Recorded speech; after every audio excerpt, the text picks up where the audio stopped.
오늘은요, 레위기서 7장 11절에서 38절까지의 내용으로 이제는 레위기에 있는 5대 제사의 마지막 시간입니다. 5대 제사의 마지막 시간으로 화목제에 대해서 한번 다뤄보도록 하겠습니다. 우리는 일찍이 화목제에 대해서 이미 배운 바가 있습니다. 화목제. 그럼 화목제는요, 무엇입니까? 하나님과 우리 사이에 화목이 이루어졌다라는 거예요. 화목이 이루어졌다. 오늘날 세상을 한번 살펴보십시오. 화목이 있습니까? 여러분, 하나님과 우리 사이가 화목되었다라는 것은 우리 마음 가운데 평안과 화평이 이루어졌다라는 거예요. 네. 공식적으로, 법적으로 하나님과 우리 사이에 화목이 이루어졌다라고 하면 우리 마음 가운데 평안과 안식의 이름으로 유효하다라는 거예요. 네, 유효하다라는 거예요. 그런데 오늘날 이 세상을 살펴보십시오. 안식 있습니까? 평안 있습니까? 기쁨이 있습니까? 없어요. 없어요.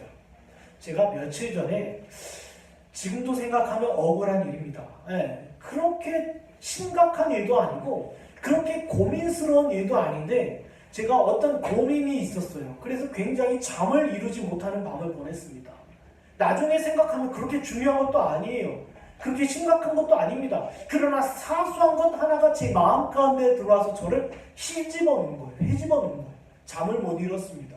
여러분도 그런 날이 종종 있지 않습니까?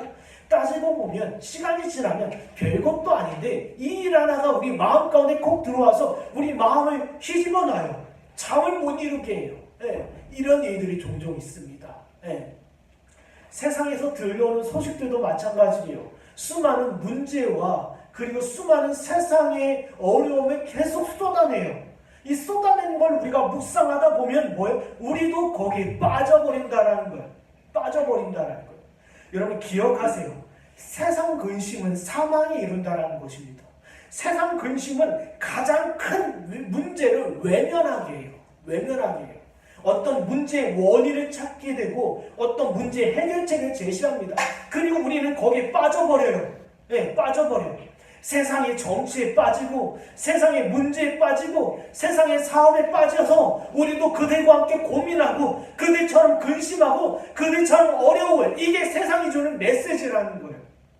기억하세요. 세상은 가장 큰 문제를 외면하게 한다는 겁니다. 교회들이 어디에 몰려다녀요. 그래 교회들이 어디에 소리를 지릅니다. 다 하나같이 뭐예요? 세상 문제가 큰 근심을 이루어서 진짜 중요한 문제를 외면하게 한다는 거예요. 여러분, 진짜 이 세상을 덮고 있는 가장 큰 문제가 무엇인 줄 아십니까? 대통령이 이랬고 국회가 어랬고 어떻게 했고 세상에 어떤 문제 가운데 있고 사회적으로 어떤 문제가 일어났고 이것보다도 더 큰 문제는 한 가지, 죽음이 이 세상을 덮었다라는 거예요. 사망이 이 세상을 덮고 있다라는 거예요. 여러분, 사망은요 무엇입니까? 단지 우리가 숨이 끊어져서 죽는 걸 우리는 사망이라고 이야기하지 않습니다. 진짜 사망, 이 세상을 덮고 있는 진짜 죽음은 무엇입니까? 바로 하나님의 진노와 심판이에요. 여러분, 진짜 사망은요 하나님 앞에 서서 우리가 심판과 하나님의 진노 가운데 던져질 거라는 것이 세상에서의 가장 큰 문제예요. 근데 세상은 이 문제를 잊고자 합니다. 덮고자 해요. 그리고 외면하게 합니다. 외면하게 해요. 하나님의 진노가 임박했습니다. 하나님께서 크신 하나님의 심판의 칼을 드시는 날이 있습니다. 이 이야기에 대해서 외면해버립니다. 우습게 여겨 마치 소돔성이 곧 망한다는 이야기를 듣고 농담으로 여겼던 롯의 두 사위처럼 말이에요. 네. 이 세상의 가장 큰 문제는 죽음의 문제고요. 이 죽음의 문제는 바로 인간 영혼은 하나님의 진노와 심판 앞에 선다라는 것입니다. 우리 영혼을 한번 살펴보십시오. 하나님의 진노와 심판에 피할 길이 있습니까? 그 어디에도 없어요. 어디에도 없어요. 제 자신, 여러분 자신의 영혼을 한번 살펴보십시오. 때로는 우리가 소리를 질러요. 나와 같은 사람이 어떻게 하나님의 심판에 피할 수 있겠는가? 내 안에 들여다보면 이것은 완전 정말 수도관과 같이 더럽고 오염되었어요. 한번 살펴보세요. 나는 괜찮은 사람이야. 이 정도면 나는 참된 신자이지. 이 정도면 나는 떳떳할 수 있지. 아니에요. 이것은 자기 영혼을 제대로 살핀 게 아니에요. 수도관도요, 겉에 보면 깨끗해 보입니다. 그러나 그 안에 들여다보면 오물이 다 껴있어요. 그것처럼 우리 영혼이 그러하다라는 거예요. 살펴보면 살펴볼수록 하나님 앞에 당당할 수 없고 하나님 앞에 떳떳할 수 없고 하나님의 진노와 심판을 피할 길이 없다라는 거예요. 이게 바로 우리 영혼을 제대로 진단한 것이고 우리 영혼을 제대로 바라본 거예요. 제대로 바라본 거예요. 여기 말씀 한번 볼까요? 요한일서 4장 10절. 사랑은 여기 있으니 우리가 하나님을 사랑하는 것이 아니요 하나님이 우리를 사랑하사 우리 죄를 속하기 위하여 화목제물로 그 아들을 보내셨습니다.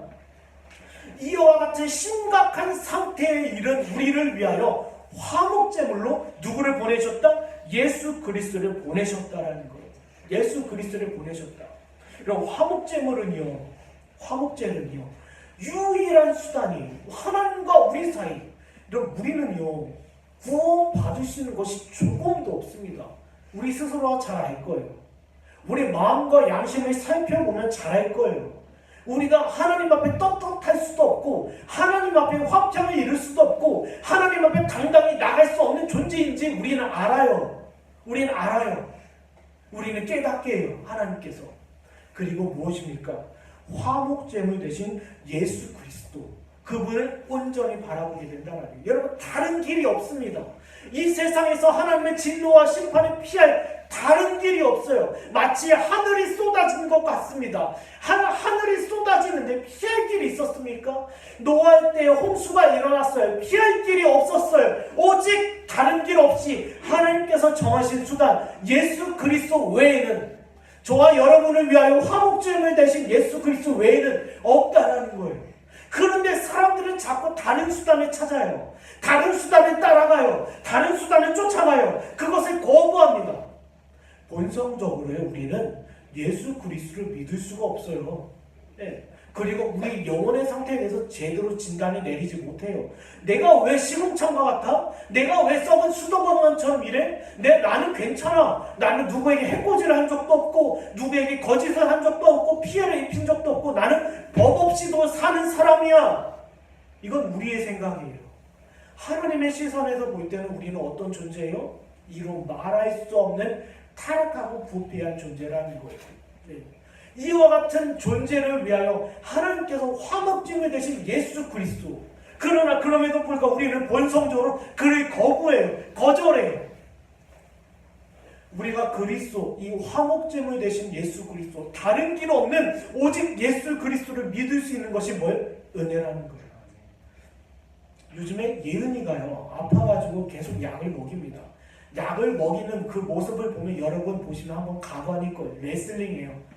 네, 아내랑 예은이랑 레슬링 하는데 레슬링 기술이 나와서 다리를 묶어버리고 손을 묶어버리고 약을 먹여요. 그 약을 먹기 싫어서 막 도망다니고 때를 쓰고 욕을 하고 욕은 안 하죠. 화를 내고 막 난리를 쳐요. 난리를 치는데 여러분, 예은이가 낫기 위한 다른 수단이 있습니까? 없어요. 오직 약이에요. 그런데 우리도 이와 같다라는 거예요. 오직 예수 그리스도가 구원의 길이고 다른 길이 없는데 우리는 발버둥 쳐요. 나의 행위를 의지하고 나의 철학을 의지하고 나의 종교심을 의지하고 이러다 보니까요, 그 하나님의 은혜가 우리는 어떡한 줄 아십니까? 은혜가 때로는 채찍으로 다가올 수 있고 때로는 훈계로 다가올 수 있다는 거예요. 하나님께서 그 자녀들을 사랑하시는 마음에서 다른 길이 없다. 내가 너희를 위하여 화목제물을 주었다. 그리고 바로 이 예수 그리스도를 믿어라. 이것이 하나님의 은혜라는 거예요. 그래서요, 화목제물 대신 예수 그리스도에 다른 길이 없다라는 주제로 오늘 이 말씀을 한번 생각해 봤으면 좋겠습니다. 본문에는요, 이 화목제물 대신 그리스도께서 세 가지 형태로 나타나십니다. 첫 번째는 떡과 제물의 고기예요. 떡과 제물의 고기. 두 번째는 기름과 피예요.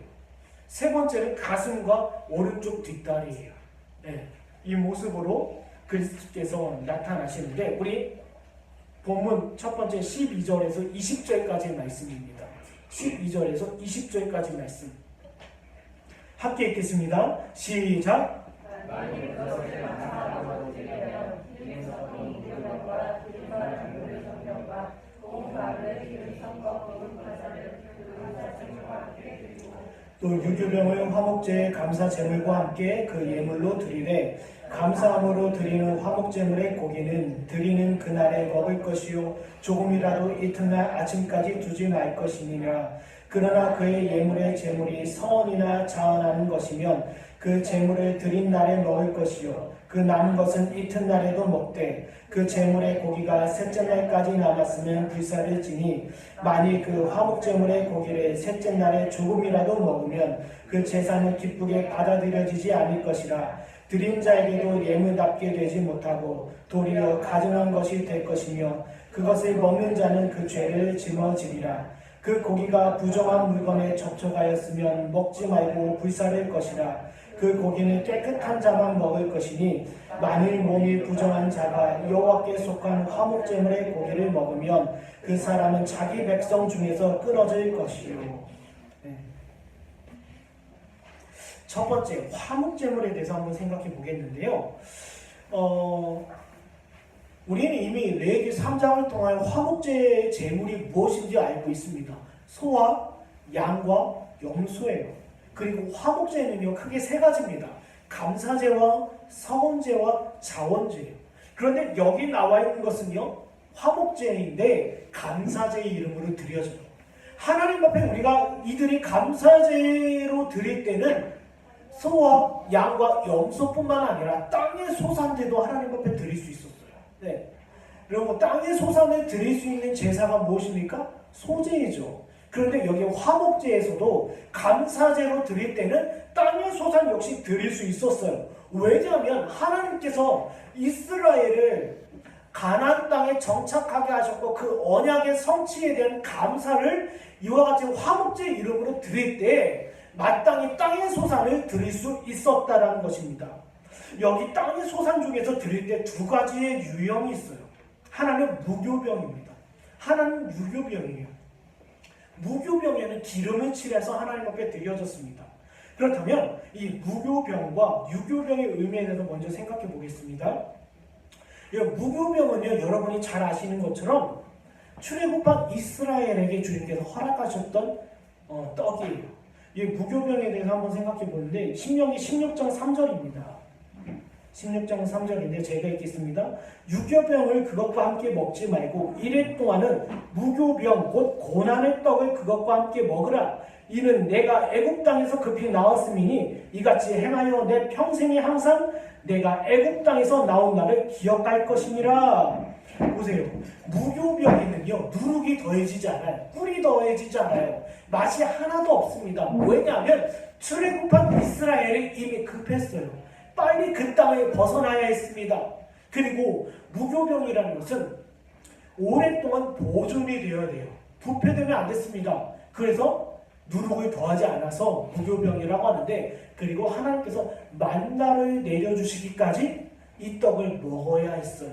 먹어야 했고요. 그리고 이 떡의 의미는 기억하라는 거예요. 6월절 어린 양의 피로 네가 그 땅에서 건짐을 받았다. 기억하라는 거예요. 기억하라는 거예요. 그래서 이것을 고난의 떡이라고 합니다. 6월절 어린 양의 고난을 기억하고, 그리고 부패하지 말며, 그리고 만나가 내리기까지 너희는 이 떡을 먹어야 된다는 거. 오래 보존되어야 된다는 거예요. 그렇다면 무교병이 주는 교훈이 있습니다. 바로 너희에게 필요한 문제, 너희들에게 시급한 문제, 애굽에서 떡을 먹고 고기를 먹고 머물러 있는 문제가 아니라 단지 애굽의 왕의 손에서 벗어나는 것이 아니라 진짜 너희에게 필요한 문제, 급한 것은 뭐냐? 구원이다라는 거예요. 너희가 나의 백성으로 구원을 받는 것이 가장 시급하고 중요한 문제라는 거예요. 그래서 이 떡을 뭐라고 합니까? 고난의 떡이라는 거예요. 고난의 떡. 그리스도의 고난이 담겨져 있는 떡, 그것을 무교병이라고 합니다. 그렇다면 두 번째는 유교병은 무엇입니까? 유교병. 그럼 우리는 무교병은 쉽게 이해할 수 있어요. 제사에 있어서 무교병을 드린다라는 건 고난의 떡이다. 누룩을 넣지 말아야 된다. 왜냐하면 누룩은 부패를 일으키기 때문이다. 그런데 여기 보면요, 유교병도 같이 먹어요. 누룩이 더해진 유교병도 같이 먹어요. 여러분, 무교병은 고난의 떡이었습니다. 그런데 유교병은 뭐예요? 기쁨의 떡이에요. 우리는 유교병에 대해서 누룩이 들어왔기 때문에 쉽게 부패하고 썩으니까 이것은 필요 없는 거야. 아니에요. 이스라엘 사람들은 평소에 유교병을 먹었어요. 여러분, 유교병이라는 것은 뭐냐면요, 기쁨의 떡입니다. 먹기도 좋고 맛도 좋고 사람을 풍족하게 할 수 있는 기쁨의 떡이에요. 다시 말씀드리자면 하나님과 우리 사이에 진정한 화목이 이루어졌어요. 예, 우리 마음 가운데 평안과 기쁨의 날이 되었다는 겁니다. 그때 그리스도는 고난의 떡인 동시에 우리에게 기쁨의 떡이 되었다는 겁니다. 우리 히브리서 12장 2절 보겠습니다. 믿음의 주요 또 온전케 하시는 인 예수를 바라보자. 그는 그 앞에 있는 기쁨을 위하여 십자가에 참으사 부끄러움을 기치 아니하시더니 하나님 보좌 우편에 앉으셨느니라. 보세요. 고난의 떡인 동시에 기쁨의 떡 예수 그리스도. 예수 그리스도의 십자가는요, 분명히 고난이었습니다. 네, 고난이었어요. 그러나 그 일이 뭐예요? 하나님 앞에서, 예수 그리스도 앞에서, 그 자녀들 앞에서 기쁨이 되었다라는 거예요. 네, 기쁨이 되었다라는 겁니다. 그리스도로 말미암아 화목이 이루어졌고요. 예수 그리스도는 고난의 떡인 동시에 기쁨의 떡이에요. 저와 여러분에게 있어서요, 그리스도의 십자가의 사건은 단지 고난만을 이야기하는 것이 아닙니다. 하나님 앞에서 기쁘신 뜻대로 예정된 일이었고 하나님께서 기쁘신 뜻대로 그 자녀들을 건지기 위한 수단이었다라는 거예요. 네. 예수님께서 겟세마네 동산에서 기도하십니다. 그것이 십자가 지지 않기 위한 기도가 아니라 이 일이 분명히 고되고 고통스러운 일이지만 이를 통하여 하나님께 기쁨으로 순종하겠다라는 거예요. 하나님께 기쁨이 되고 그리고 그 자녀들에게 기쁨이 되는 일이라면 이 고난의 떡을 먹겠다라는 거예요. 그래서 그리스도는 고난의 떡인 동시에 기쁨의 떡이 되었다라는 거예요. 여기 두 번째 보면요, 유교병과 무교병에 대해서 이야기했지만 더불어서 화목제물의 고기에 대해서 이야기합니다. 화목제의 고기에 있을 때는요, 여기 보면 감사제로 예배 드릴 때는요, 감사제로 예배 드릴 때는 반드시 이 제물의 고기를 당일에 다 먹어야 했어요. 왜냐하면 감사제로 예배 드릴 때는 옆에 무엇이 있었습니까? 유교병이 같이 있었어요. 누룩이 들어갔기 때문에 쉽게 부패할 수 있었기 때문에 감사제로 화목제로 드릴 때는 이 고기를 다 그날에 다 먹어라. 다만 그것이 자원제나 서원제의 경우에는 다음 날까지 고기를 먹을 수 있다. 그러나 예외 없이 3일이 되었을 때는 모든 고기를 태워라. 이것을 어기는 날에는 뭐예요? 내 백성 중에서 끊어지겠다. 이것이 심각하고 엄중한 죄가 된다는 거예요. 이를 통하여 우리가 알 수 있는 것은요, 무엇입니까? 여기 있어요. 이걸 통해서 알 수 있는 것은 하나님께서 그 백성들이 부정한 상태에 이르는 것을 기뻐하지 않았다라는 겁니다. 기뻐하지 않았다라는 거예요. 보세요. 이 제물의 고기를요, 그냥 계속 두어요. 그것은 하나님 앞에서 심각한 죄였어요. 또 한 가지가 있습니다. 이 제물이 만약에 부정한 사람들이 넣었다든지 아니면 부정한 것에 접촉이 일어났든지 이럴 경우 이것을 내가 화목제물로 받지 않겠다라는 거예요. 그리고 이것을 화목제물로 여겨주지 않겠다라는 거예요. 이게 하나님께서 주신 메시지입니다. 한번 생각해 봅시다. 나는요, 화목제물을 먹었기 때문에, 화목제를 드렸기 때문에 나는 하나님 앞에서 나는 화목이 이루어졌어. 그런데 그 고기를 3일이 돼서도 태우지를 않았어요. 그리고 부정한 사람이 접촉하게 했고 먹게 했어요. 하나님의 부정이 일어났습니다. 그렇다면 하나님께서 이것을 화목제로 받아주시지 않겠다라는 거예요. 우리 요한일서 2장 한번 볼까요? 그는 죄를 위한 화목제물이니 우리만 위할 뿐 아니요 온 세상의 죄를 위하심이니라.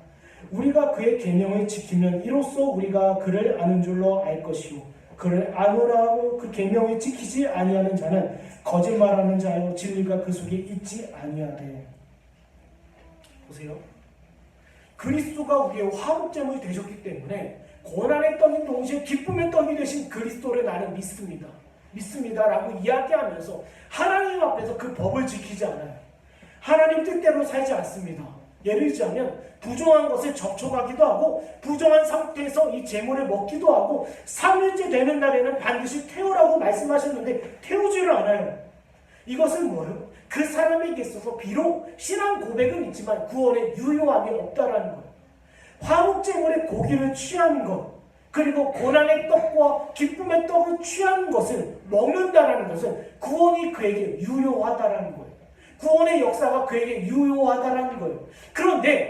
그런데 나는 구원의 역사가 유효하다 하면서 하나님의 법을 지키지 아니하고 자기 뜻대로 자기 멋대로 살아간다? 그와 같은 사람은 구원이 유효한 사람이 없는 거예요. 처음부터 구원의 은혜가 없다라는 겁니다. 모양은 갖췄어요. 고난의 떡과 기쁨의 떡이 있습니다. 그리고 화목제의 고기를 먹어요. 그렇다 하더라도 하나님의 법을 지키지 아니하고 하나님의 뜻대로 살아가지 아니하고 하나님의 교훈을 멸시하는 것은 뭐예요? 구원의 유효성이 없는 사람이라는 거예요. 구원의 은혜가 처음부터 없는 사람이라는 거예요. 그를 아노라 하고 그의 계명을 지키지 아니하는 자는 거짓말하는 자라는 거예요.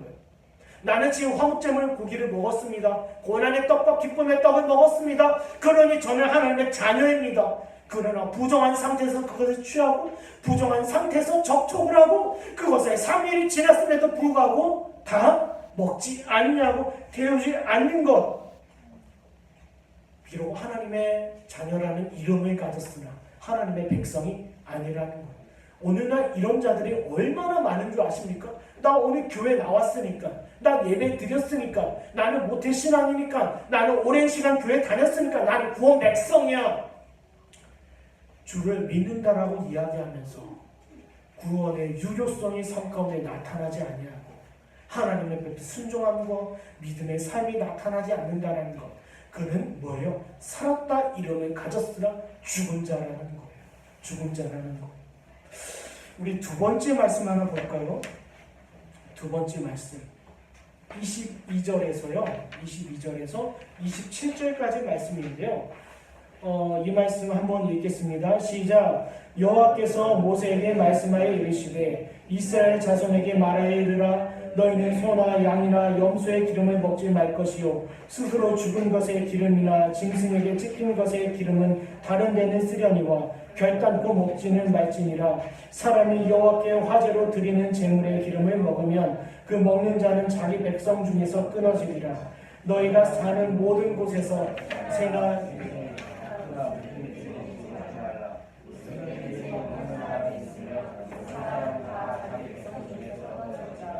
네. 첫 번째는요, 떡과 고기에 대해서 이야기했고요. 두 번째는 기름과 피에 대해서 이야기합니다. 그럼 기름, 여기 보면요, 짐승의 사체에 있는 기름을 절대 먹지 말라고 하셔요. 절대 먹지 말라 하시고, 다만 너희가 필요한데 유효한 곳에 쓰라고 합니다. 뭐 불을 피운다던가, 어떤 녹슨 부분을 새롭게 한다던가 깨끗하게 하던가 이런 부분에 있어서는 너희가 충분히 이 짐승의 사체로부터 기름을 얻어 사용할 수 있다. 그러나 너희는 먹지 말라라고 하죠. 또 한 가지가 있습니다. 하나님 앞에 제물로 드리는 경우에 기름을 절대로 먹지 말라고 하셔요.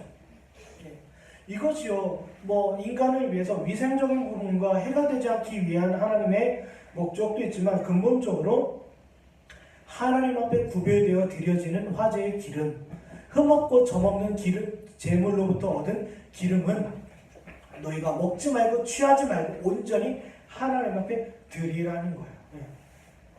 우리가 여기에서 얻을 수 있는 교훈이 있습니다.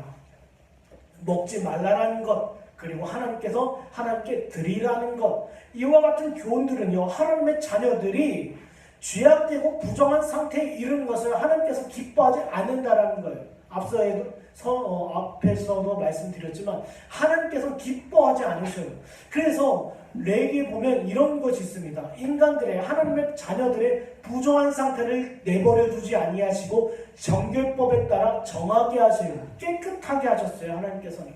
하나님의 자녀들이 부정한 상태에 이르는 것 하나님께서 기뻐하지 않으셨고 그것을 원하지 않으셨다는 거예요.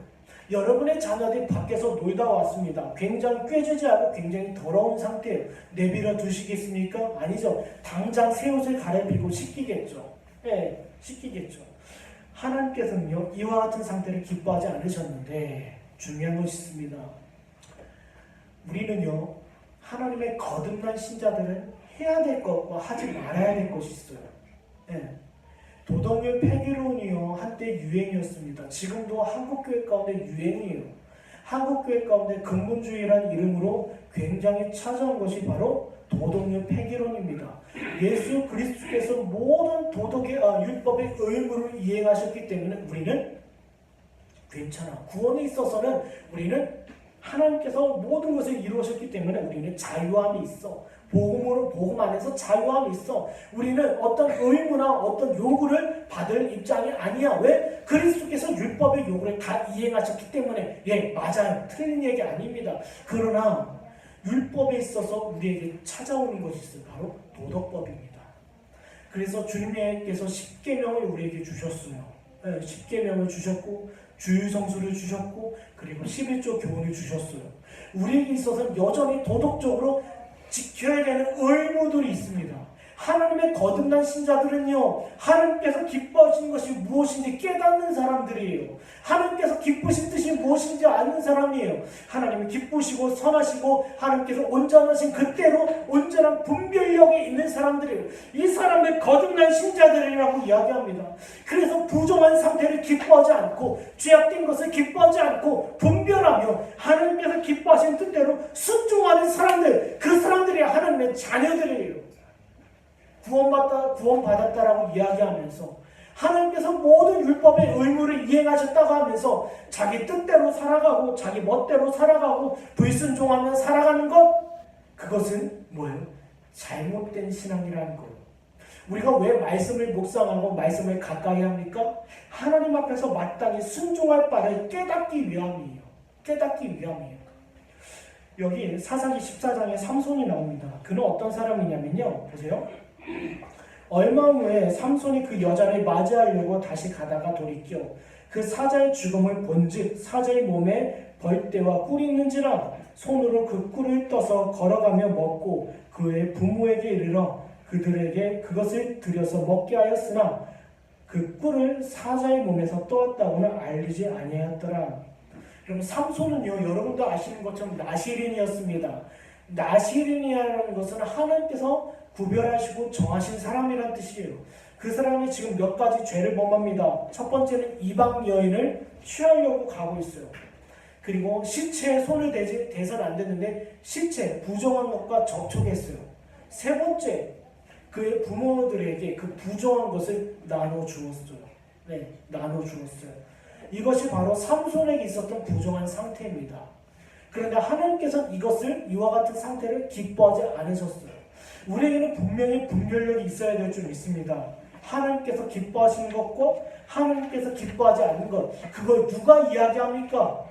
옆에서 누군가 이야기합니까? 아니에요. 말씀을 통하여 우리 양심 가운데 소리치게 하는 거예요.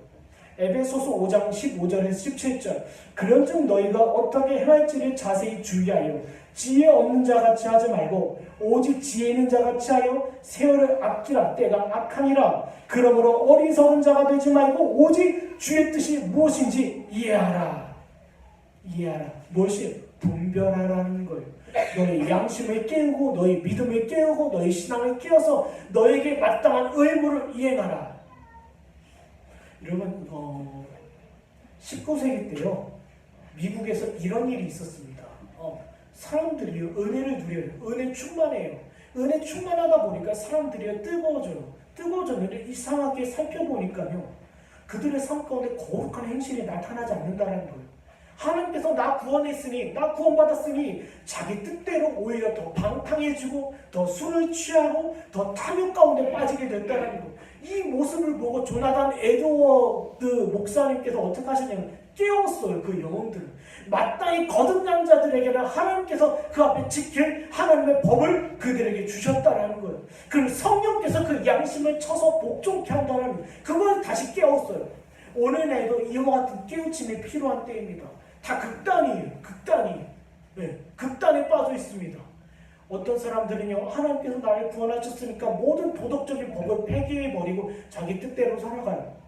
또 한편에 있는 사람들은 어떡합니까? 이 도덕의 법을 자기 손으로 취하려고 하고 성취하려고 하고 자기 행위로 구원을 이루려고 하는 시대.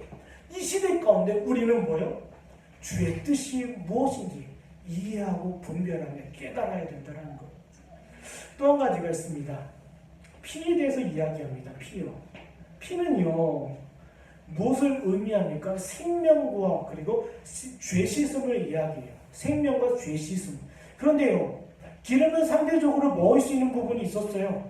그런데 피는요, 절대로 먹지 못하게 하셨어요. 절대로. 왜요?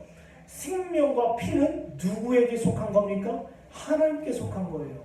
그래서 피를 결코 사람에게 뿌리는 일이 없습니다. 사람에게 먹게 하는 일이 없었어요. 피는요, 결단코요. 피는 두 가지입니다. 생명과 그리고 죄를 씻음의 의미예요. 사람이 만약에 이 피를 먹었다는 것은 무슨 의미입니까? 생명이 자기에게 있다는 거예요. 그리고 자기 스스로 죄를 씻는다는 것입니다. 아담과 하와가 선악을 알게 하는 나무의 선악을 알게 하는 나무의 열매를 먹고 나서 했던 일이 무엇입니까? 동산 나무 사이에 숨어버렸어요.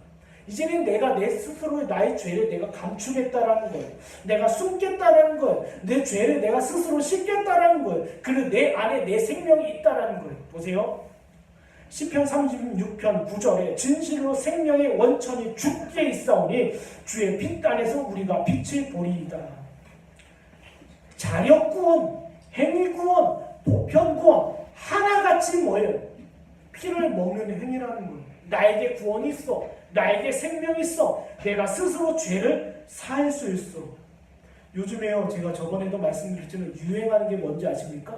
간증이 요즘에 유행되고 있어요. 간증. 너도 나도 다 간증합니다. 그런데 간증하면서 또 다른 유행이 있어요. 죄 고백이에요. 죄 고백이에요. 여러분, 사람들 앞에서 죄를 고백합니다. 그리고 사람들 앞에서 자기 마음에 있는 이룰 수 없는 죄를 다 토해내요. 토해고 나서 뭐합니까? 나 구원 받았어. 나 이것을 통해서 죄 씻음 받았어. 스스로 안심하고 스스로 위로한다라는 거. 이게 오늘날 유행되고 있습니다. 이것이 구원입니까? 아니죠.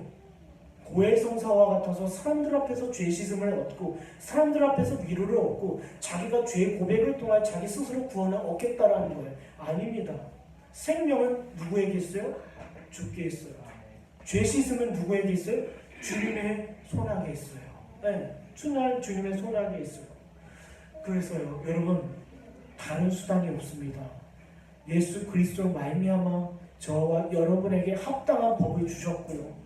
그리고 저와 여러분에게 생명을 주셨고요. 예수 그리스도 말미암아 저와 여러분에게 죄 씻음의 은혜를 베풀어 주신 거예요. 그래서 히브리서 9장 22절에 그리스도의 피가 아니면 우리를 죄를 씻을 수 없다라고 이야기하는 것처럼 말이에요. 마지막 세 번째인데요. 28절에서 34절까지 말씀을 한번 읽겠습니다. 시작. 여호와께서 모세에게 말씀하여 이르시되 이스라엘 자손에게 말하여 이르라.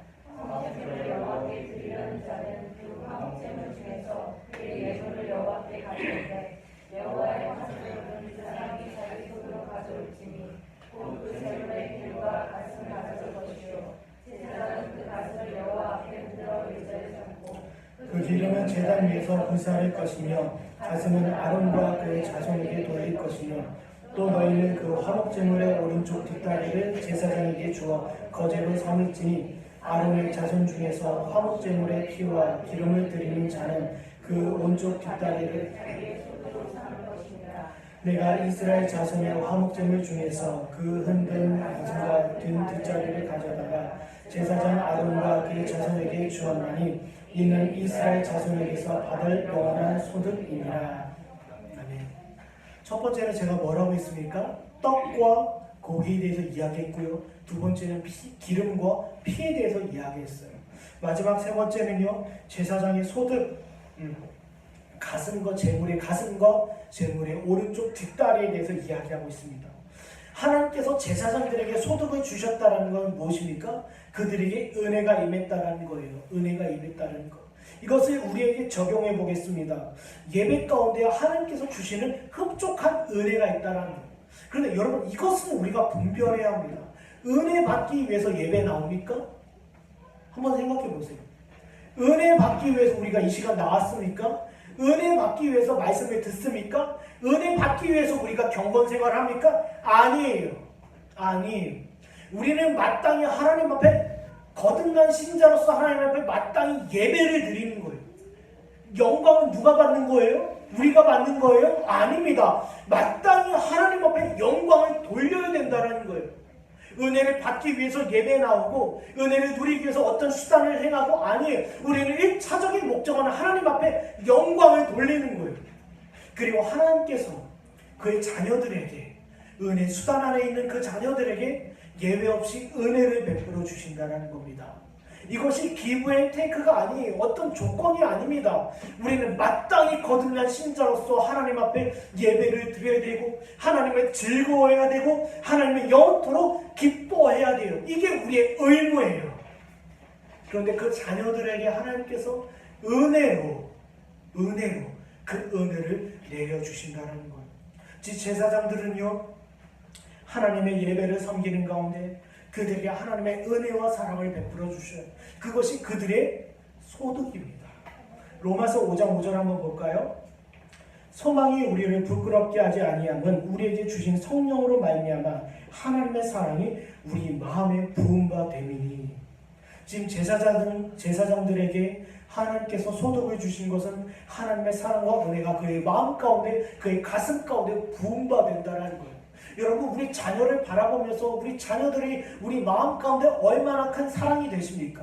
사랑하는 이를 바라보면서 얼마나 큰 사랑하는 마음이 있겠습니까?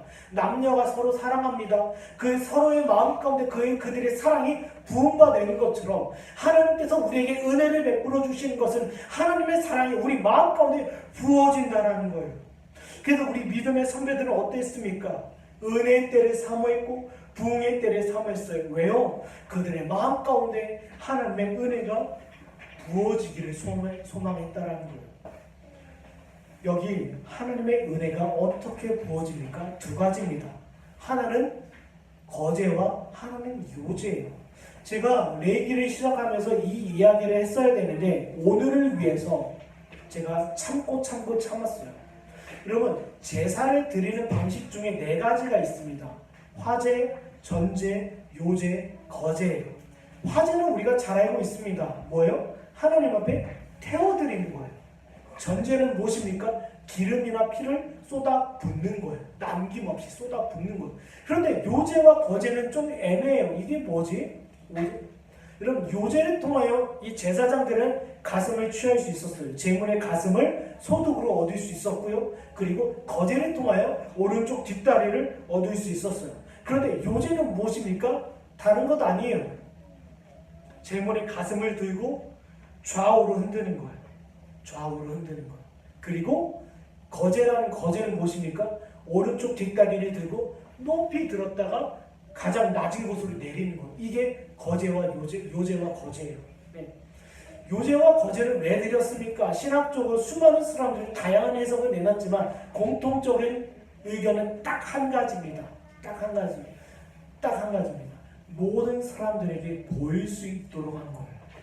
하나님과 우리 사이에 화평이 이루어졌습니다라는 사실을 보이는 거예요. 요제를 드립니다. 가슴을 높이 들었다가 내립니다. 사람들이 다 보일 수 있게 했어요. 그리고 거제는 좌우로 흔듭니다. 모든 사람이 제가 반대로 얘기했군요. 어쨌든 거제와 요제를 통하여 하나님 앞에서 모든 사람들이 볼 수 있도록 이야기했어요. 볼 수 있도록.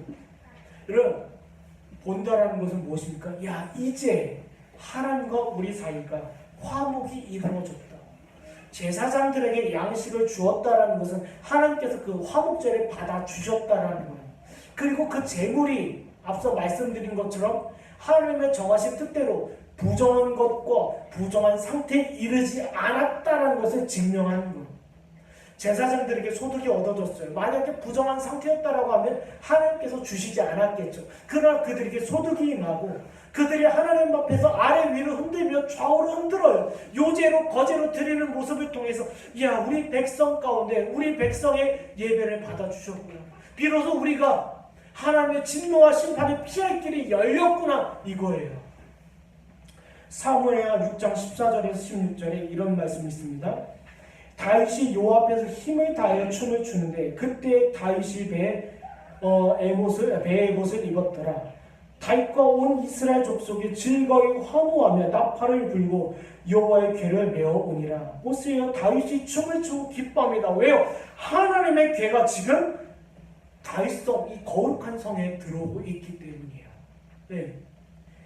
사랑하는 여러분, 우리 마음 가운데요 은혜가 부어졌다는 것은, 네, 부어졌다는 것은 하나님 마음 가운데 화목이, 하나님과 우리 사이 화목이 이루어졌다는 거예요. 은혜의 표식이라고 이야기할 수 있습니다. 은혜의 표식은 무엇입니까? 네, 은혜, 사랑과 희락과 화평과 오래 참음과 자비와 양성과 충성과 온유와 절제, 하나님의 은혜와 사랑이 우리 마음 가운데 부음바 되었다라고 하면 로마서 5장 5절처럼 성령으로 말미암아 이루어진 일인데, 성령의 열매들이 우리 삶 가운데 나타나는 것, 이게 바로 은혜의 표식이라는 거예요. 눈물을 흘리고 감격하고 찬양하고, 이게 은혜의 표식이 아니라 진짜 은혜의 표식은 뭐예요? 이와 같은 성령의 열매가 우리 마음 가운데 맺어 가는 거예요. 맺어 가는 거예요. 주님께서요 요한복음 3장에 보면 놋뱀 이야기를 하십니다. 놋뱀. 이스라엘이 하나님 앞에 죄를 범합니다. 이스라엘 진 가운데 뱀에 물려 죽는 사람이 한둘이 아닙니다. 다 상처로 신음합니다. 그때 그들에게 구원의 수단으로 무엇을 주십니까? 놋뱀을 세워요. 누구든지 이 놋뱀을 보는 자는 낫는다라는 거예요. 마찬가지입니다. 마찬가지예요. 제사장들이 거제와 요제로 뒤흔드는 것은 우리에게 이 제물을 통하여 구원의 길을 열어주셨다는 거예요. 그리스도가 높이 십자가에 매달린 것처럼, 그리고 높이 장대에 놋뱀이 달린 것처럼 화목제를 통하여, 이 거제와 요제를 통하여 모든 사람들 앞에서 야, 우리에게 다른 길이 없다, 오직 예수 그리스도 외에는 없다, 이것이야말로 하나님과 우리 사이의 화목을 이룰 길이다라는 것을 뭐예요? 선포하는 거예요. 나타내는 거예요. 우리가 말씀을 한번 정리해 보겠습니다. 오늘 레위기서에 나와 있는 5대 제사의 마지막 시간입니다. 네. 다른 수단은 없습니다. 우리가 레위기를 바라보면서 여러 제사법이 나옵니다. 여러 수단들이 나옵니다. 여러 규례와 규칙들이 나옵니다. 이 규례와 규칙을 바라보면서 우리는 무엇을 느껴야 합니까? 하나님께서 우리에게 주신 길은 다른 길이 없다. 오직 예수 그리스도 한 분 외에는 없다. 베데스다 연못 가운데 있는 38년 된 병자에게 하나님 주님께서 찾아오시더니 무슨 말씀을 하신 줄 아십니까? 내가 낫고자 하느냐. 이 말뜻은 무슨 뜻입니까? 너희에게는 다른 길이 없다라는 거예요. 우리에게는 다른 길이 없다라는 겁니다. 우리에게는 다른 수단이 없다라는 거예요. 그런데 우리는 자꾸 다른 수단을 의지합니다. 나의 철학을 의지하고, 나의 행위를 의지하고, 나의 이성을 의지하고, 나의 지식을 의지합니다. 사랑하는 여러분, 우리에게는 다른 길이 없다라는 것, 오직 그리스도 외에는 다른 길이 없다라는 것, 이 시간 우리 이 주신 말씀을 잠잠히 생각하면서 이 시간 함께 기도하겠습니다. 하나님 아버지 감사드립니다. 부족한 종을 통하여 하나님 레위기의 5대 제사 마지막 시간에 나누게 하시니 감사드립니다. 이 은혜를 통하여 우리 마음 가운데 다른 길이 없음을 알게 하여 주시고, 우리 마음 가운데 우리 양심과 우리 영혼이 깨어날 수 있도록 인도하여 주시옵소서. 제사장들이 요제와 거제와 하나님 앞에 뒤흔드는 모습을 통하여 백성들이 하나님께서 우리에게 화목의 제물을 주셨구나, 화목의 수단을 여셨구나, 화목의 길을 여셨구나, 이와 같은 감격과 감동이 일어나는 것처럼 우리가 하나님 앞에 영광 돌리고 예배할 때 하나님께서 그의 은혜와 족한 사랑을 우리 마음 가운데 성령으로 부어주시리라 믿습니다. 하나님, 우리 마음 가운데 은혜의 표식이 일어나게 하여 주시고, 사랑과 희락과 화평과 오랜 참음과 자비와 양성과 충성과 온유와 절제 같은 은혜들이 넘칠 수 있도록 주여 은혜를 더하여 주시옵소서.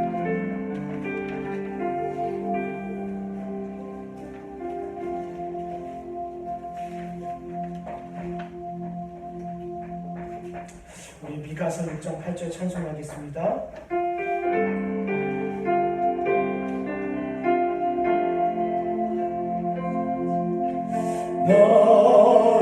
너희는 하나님을 생명 다해 사랑하라.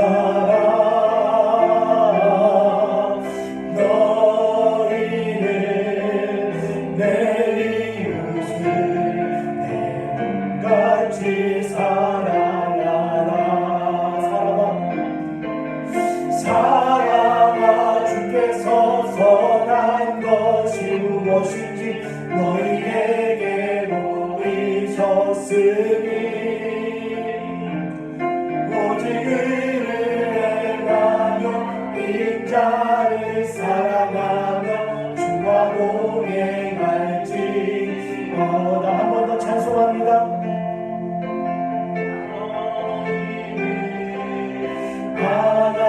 하나님을 생명 다해 사랑하라.